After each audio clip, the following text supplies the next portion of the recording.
nakikita ko yung tindera ko, natutulungan ko sa panggastos niya sa araw-araw. Kahit man lang sa paraang yun, nakakatulong ako sa pamamagitan ng ginawa kong negosyo, in-establish kong negosyo. Masaya ako, nagiging masaya ako. Nagiging proud na rin ako sa sarili ko na nakagawa ako ng ganyan.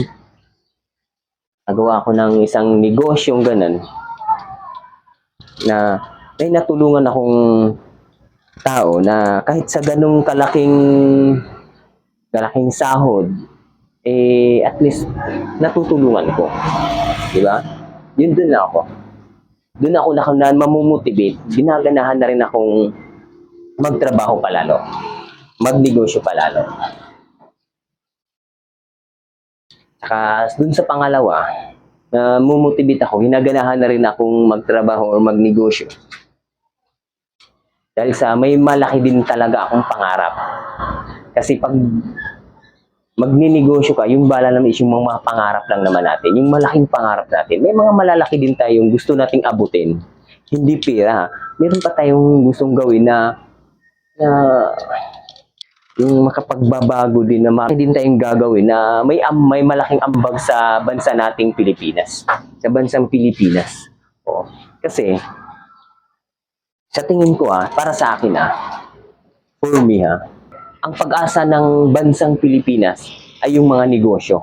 Yung mga negosyante. Yun yung pag-asa ng bansang Pilipinas sa ating bansang Pilipinas para umasenso o umunlad na to. Kailangan ng mga negosyo.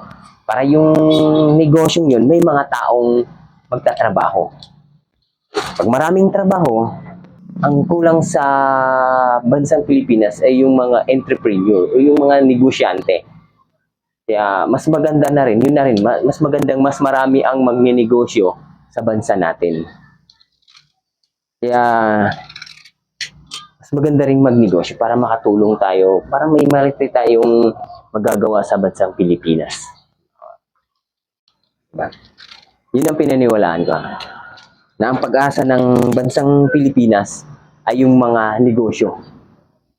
At saka kailangan ng mga negosyante.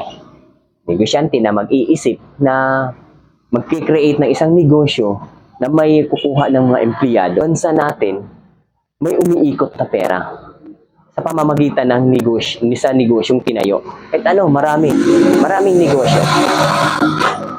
Hindi tayo dapat ngayon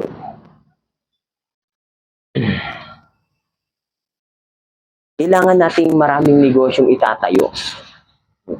Yung totoong negosyo, hindi yung mga budol-budol, hindi yung scam.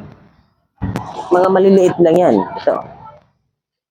At mga maliliit na din ako, sa malaking pangarap ko, doon din ako namumotivate na balang araw, itong negosyong to is magiging malaki ang para tulungan natin yung bayan natin sa pamamagitan ng pag-create ng mga negosyo.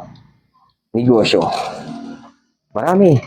Yan ang kulang sa bansa. Sa isang bansa, yan ang kulang.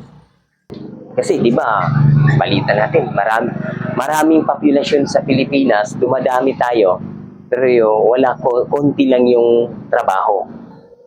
Ano natin yan? Konti lang yung trabaho.